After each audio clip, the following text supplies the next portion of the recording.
Shri Gayatri tours and travels Chardham యాత్ర complete travel plan. Tollywood లో మళ్ళీ సినిమా పైరసీ కలకలం రేపుతోంది. ఐ బొమ్మ బప్పంపై మరోసారి ఫిలిం ఛాంబర్ కంప్లైంట్ చేసింది. కొత్తగా వచ్చిన ఐ బొమ్మ వెబ్సైట్ తో తనకు సంబంధం లేదని తెలిపారు ఇమ్మడి రవి. ఐ బొమ్మ పేరును వాడుకొని కొత్తగా వెబ్సైట్ క్రియేట్ చేశారంటూ చెప్పారు. వెబ్సైట్ లో బెట్టింగ్ యాప్లను ప్రమోట్ చేస్తున్నారు నిర్వాహకులు. ఇటీవల విడుదలైన సినిమాలు ఐ బొమ్మలో పెట్టారు కేటుగాళ్లు. ఐ బొమ్మ బప్పంపై కేసు నమోదు చేశారు సైబర్ క్రైమ్ పోలీసులు. ఈ సర్వర్లు ఎక్కడి నుంచి ఆపరేట్ అవుతున్నాయి, వెబ్సైట్ల వెనుక ఉన్నది ఎవరు అనే అంశాలపై దర్యాప్తు కొనసాగుతోంది.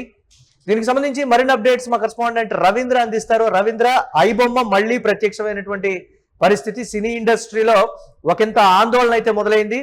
ఏంటి దీంతో నాకు సంబంధం లేదని రవి చెప్తున్నప్పటికీ కూడా రవి కనుసన్నల్లోనే ఈ స్థాయిలో మళ్ళీ ఇంత పెద్ద తంతు జరుగుతోంది అనేటువంటి మాట కూడా వినపడుతుంది. ఏంటి దానికి సంబంధించి ఎలా చూడాలంటారు? ఇటీవలే మళ్ళీ పురుడు పోసుకున్న ఐబొమ్మ ఆ వెబ్సైట్ యాప్ ఏదైతే ఉందో, ఐబొమ్మ కావచ్చు, బెప్పం కావచ్చు, ఇది మరోసారి టాలీవుడ్ లో తీవ్ర కలకలానికి దారితీసింది. ఎందుకంటే కొన్ని నెలల క్రితం ఐబొమ్మ రవిని అరెస్ట్ చేసి పోలీసుల వైపు నుంచి ఏదైతే చర్యలు తీసుకున్నారో ఆ వెబ్సైట్ ని మూసేయించడం కానీ, యాప్ ను డౌన్ చేయడం కానీ, ఈ పరిణామాలన్నీ జరిగిన తర్వాత పైరసీ అనేది కొంతవరకు కంట్రోల్లోకి వచ్చింది అనేది ఇండస్ట్రీ పెద్దలు భావించారు. పూర్తిగా కాకపోయినా కొంత మేరకు తగ్గించగలిగాం, ప్రభావం తగ్గడం వల్ల కలెక్షన్లు పెరుగుతాయనే ఆశాభావంతో ఉంటూ వచ్చారు. కానీ రవి అరెస్ట్ అయ్యి కోర్టుకి వెళ్ళి జైలుకి వెళ్ళిన తర్వాత బెయిల్ మీద ఎప్పుడైతే బయటకు వచ్చాడో హఠాత్తుగా ఐబొమ్మ మళ్ళీ ప్రత్యక్షం కావడం అనేది ఎవరు ఊహించని పరిణామం. అతను నాకు సంబంధం లేదు, నాకు తెలియదు అని చెబుతున్నప్పటికీ కూడా పోలీసులు వివిధ కోణాల్లో దీన్ని విచారణ జరుపుతున్నారు. ప్రధానంగా ఇది ఎక్కడి నుంచి ఆపరేట్ చేయబడుతోంది, సర్వర్ ఎక్కడ ఉంది, అంటే విదేశాల నుంచి చేస్తున్నారా లేకపోతే మన దేశంలో నుంచే ఇదంతా జరుగుతోందా అనే దాని మీద చాలా తీవ్రంగా విచారణ అయితే జరుగుతోంది. ఫిలిం ఛాంబర్ తరఫున ఫిర్యాదు అయితే మనకు పోలీసులకు వెళ్ళినట్టుగా సమాచారం ఉంది. ఇప్పుడు ఈ ఫిలిం ఛాంబర్ ఫిర్యాదు ఆధారంగా పోలీసులు ఏ విధంగా ముందుకెళ్తారనేది ఆసక్తికరంగా మారింది. ఎందుకంటే మనకు 3 నెలలుగా టాలీవుడ్ బాక్స్ ఆఫీస్ కొద్దిగా డల్ గా ఉన్న నేపథ్యంలో జూన్ 4న పెద్ద రిలీజ్ అవుతోంది. ఆ తర్వాత మా ఇంటి బంగారం, లెనిన్, విశ్వంబర, పారడైజ్, ఇలా చాలా పెద్ద పెద్ద సినిమాలన్నీ కూడా విడుదల కాబోతున్నాయి. ఈ టైంలో ఐబొమ్మ అనేది మళ్ళీ వెనక్కి రావడం అనేది 100 కోట్ల పెట్టుబడులు జరుగుతున్న ఈ సినిమాలన్నిటి మీద ప్రభావం చూపించే అవకాశం ఉంది. కాబట్టి ఆ వెబ్సైట్ లో కనుక ఎవరు ఉన్నారు అనే దాని మీద రవితో పాటు రకరకాల సోర్సెస్ ద్వారా, తర్వాత వ్యక్తుల ద్వారా ఇన్వెస్టిగేషన్ అయితే జరుగుతోంది. ఇప్పటికిప్పుడు పోలీసులు ఏం చెప్పలేని పరిస్థితిలో ఉన్నారు. ఎందుకంటే ప్రాథమిక సమాచారం వాళ్ళకు తగినంతగా లేకపోవడం వల్ల లోతుగా వెళ్లే అవకాశం అయితే ఉంది.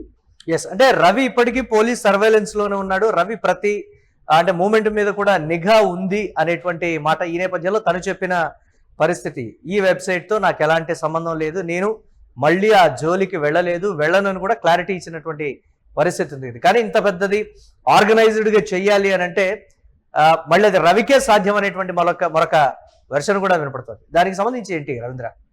అంటే ఇక్కడ కేవలం మనం వీటికి రవికి మాత్రమే సాధ్యమవుతుంది, ఎవరు చేయలేరు అనే కామెంట్ ను కూడా పూర్తి స్థాయిలో సమర్థించలేము. ఎందుకంటే మనకు ఐబొమ్మ రవి అరెస్ట్ అయిన తర్వాత కూడా పూర్తిగా పైరసీ జీరో కాలేదు అనేది వాస్తవం. మనకు కొన్ని సైట్లలో కావచ్చు, ఈ పేరెంట్స్ అంటుంటారు, టెలిగ్రామ్ అంటుంటారు, వీటన్నిటిలో కూడా పైరసీ అనేది రకరకాల మాధ్యమాల్లో ఇప్పటికీ అందుబాటులో ఉంది. కాబట్టి రవి బయటకు వచ్చి బెయిల్ మీద బయటకు వచ్చాక ఉద్దేశపూర్వకంగా నేను మళ్ళీ మొదలు పెట్టాలి, మళ్ళీ జైలుకి వెళ్ళాలి అని, ఎందుకంటే బెయిల్ మీద వచ్చాక తన పాస్పోర్ట్ అతని ఆధీనంలో లేదు, పోలీసుల దగ్గర ఉంది. కాబట్టి ఇప్పుడు తాను ఏ చిన్న పొరపాటు చేసినా బెయిల్ రద్దయిపోయి మళ్ళీ జైలుకి వెళ్తానని అతనికి స్పష్టంగా తెలుసు. అతను లాయర్ చెప్పిండొచ్చు, అతనికైనా తెలిసి ఉండొచ్చు. కాబట్టి అదే పనిగా మళ్ళీ పైరసీ మొదలు పెట్టేసి నేనేదో ఇండస్ట్రీ మీద రేంజ్ తీర్చుకుంటా, పోలీసులకు సవాల్ విసురుతాను అనే కోణంలో అతను మూర్ఖత్వపు పనులు చేయడం అనేది ఒకటి ఉంది. ఎందుకంటే తక్షణం ఒక్క చిన్న ఆధారం దొరికినా సరే రవి బెయిల్ రద్దవడంతో పాటు ఈ వెంటనే తను జైలుకి వెళ్ళడం అనేది ఖాయంగా జరుగుతుంది. ఇప్పుడు రవి తప్ప ఇంకెవరు చేసి ఉంటారు అనే విషయానికి వస్తే ఇది ఛేదించాల్సింది ఖచ్చితంగా సైబర్ క్రైమ్ వాళ్ళు ఛేదించాలి. ఎందుకంటే మనకు ఐబొమ్మ ఏదైతే యాప్ ఉందో, ఆ బెప్పం కావచ్చు, ఐబొమ్మ కావచ్చు, వీటికి ఎంతమంది అయితే కోట్లాది మంది వినియోగదారులు అప్పట్లో ఉండేవాళ్ళు. పైరసీ వెలుగు చూసిన ప్రతిసారి కూడా నా పేరే ఎక్కువగా వినిపిస్తోంది, ఇతర వెబ్సైట్లు కూడా ఉన్నాయి కదా వాటి మీద కూడా దృష్టి పెట్టండి అని గతంలో చేసినటువంటి సజెషన్ కూడా ఉంది. బట్ ఒక ఐబొమ్మనే కాదు, ఇతర వెబ్సైట్ల విషయంలో కూడా పోలీసులు ఆ స్థాయిలో దూకుడుగా వెళ్ళలేకపోతున్నారా, లేకపోతే దానికి సంబంధించి ట్రేస్ అవుట్ చేయలేకపోతున్నారా అనే విమర్శలు కూడా ఉన్నాయి కదా, దాని ఏ విధంగా చూడొచ్చు అంటారు? ఖచ్చితంగా, ఎందుకంటే మనకు పైరసీ అనేది ప్రపంచం మొత్తం మీద ఐబొమ్మ రవిని ఆపరేట్ చేయట్లేదు. అతను ఎంతసేపు కేవలం ఒక యాప్ వరకు దాన్ని వ్యాప్తి చేయడంలో, అంటే సామాన్యులకి తొందరగా పైరసీ వెళ్ళేలా చేసింది మాత్రం రవిని. కానీ రకరకాల రూపాల్లో, ఇందాక నేను చెప్పినట్లు టొరెంట్ వెబ్సైట్లు చాలా ఉన్నాయి, ఆ తర్వాత టెలిగ్రామ్ యాప్స్ ను వాడుకొని అందులో పైరసీని స్ప్రెడ్ చేస్తున్న వాళ్ళు ఉన్నారు. వీళ్ళందరూ ఎక్కడ ఉన్నారని ఛేదించడం అనేది పోలీసులకు నిజంగానే సవాల్గా మారుతోంది. ఇది ఇప్పుడు ఈ సమస్య ఇప్పుడైతే కాదు, మనకు గత 5-10 సంవత్సరాల్లో ఇది విచ్చలవిడిగా పెట్టిపోవడం అనేది మనం చాలా సందర్భాల్లో చూసాం. తమిళంలో మనకు అరుణ్ విజయ్ హీరోగా తమిళంలోనే వెబ్ సిరీస్ కూడా వచ్చింది, అంటే ఈ పైరసీ అనేది ఎలా జరుగుతుంది అనేది. సూర్యాస్ వీడొక్కడే సినిమాలో కూడా మనకు ఈ పైరసీకి సంబంధించిన కొన్ని సంఘటనలు చూపిస్తారు. అంటే ఆన్లైన్ కావచ్చు, సీడీలు కావచ్చు, హార్డ్ డిస్క్లు కావచ్చు, ఇలా రకరకాల రూపాల్లో పైరసీ అనేది వ్యాప్తి చెందుతున్నప్పుడు దానికి మూలం ఏ దేశంలో ఉంది, ఏ సర్వర్ నుంచి వస్తుంది అనేది పసిగట్టడం చాలా చాలా సమస్యగా మారిపోయింది. ఎందుకంటే మనకి ఇక్కడ వీళ్ళు ప్రాక్సీ సర్వర్లు అనేవి వాడుతూ ఉంటారు ఈ పైరసీ చేసేవాళ్ళు. అంటే వాళ్ళు ఒక దేశంలో ఆపరేట్ చేస్తున్నప్పటికీ కూడా దాని టెక్నాలజీ ద్వారా మనం ట్రేస్ అవుట్ చేస్తున్నప్పుడు ఇంకో దేశాన్ని చూపిస్తుంది. అది పసిగట్టే లోపు వాళ్ళ లొకేషన్ కావచ్చు, ఇంకోటి వచ్చి ఇంకో దేశానికి వెళ్ళిపోతుంది. వాస్తవంగా వాళ్ళు ఉన్నది ఒక చోట అయితే మనకు మార్చడం ద్వారా వీడు చూపించేది ఇంకోటి అవుతుంది. దీనివల్ల విదేశీ చట్టాలు కొంచెం కఠినంగా ఇబ్బందిగా ఉండడం, అక్కడికి వెళ్లే ఆ సౌలభ్యం మనకు లేకపోవడం లాంటి కారణాల వల్ల పోలీసులు ఇలాంటి విషయాలు దూకుడుగా వెళ్ళలేకపోయారు.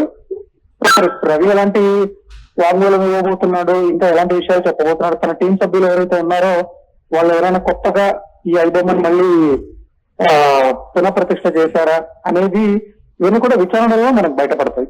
Right, thanks for updates Ravindra. Tollywood లో మళ్ళీ సినిమా పైరసీ కలకలం రేపినటువంటి బ్రేకింగ్ న్యూస్ చూస్తున్నాం. ఐబొమ్మ బప్పంపై మరోసారి ఫిలిం ఛాంబర్ లో కంప్లైంట్ అయితే నమోదైంది. ఇక కొత్తగా వచ్చినటువంటి ఐబొమ్మ వెబ్సైట్ తో తనకు సంబంధం లేదని ఇమ్మడి రవి అయితే తెలిపాడు. ఐబొమ్మ పేరును వాడుకొని కొత్తగా వెబ్సైట్ అయితే క్రియేట్ చేశారు. వెబ్సైట్ లో బెట్టింగ్ యాప్లను నిర్వాహకులు ప్రమోట్ చేస్తున్నట్లుగా కూడా తెలుస్తోంది. ఇటీవల విడుదలైన సినిమాలో ఐబొమ్మలో పెట్టారు కేటుగాళ్లు. ఐబొమ్మ బప్పంపై కేసు నమోదు చేశారు సైబర్ క్రైమ్ పోలీసులు. ఈ సర్వర్లు ఎక్కడి నుంచి ఆపరేట్ అవుతున్నాయనేది ప్రధానంగా వినిపిస్తున్నటువంటి ప్రశ్న. దానికి సంబంధించి పోలీసులు విచారణ జరుపుతున్నారనేటువంటి మాట. వెబ్సైట్ల వెనుక ఉన్నది ఎవరు అనేటువంటి అంశాలపై దర్యాప్తు కొనసాగుతోంది.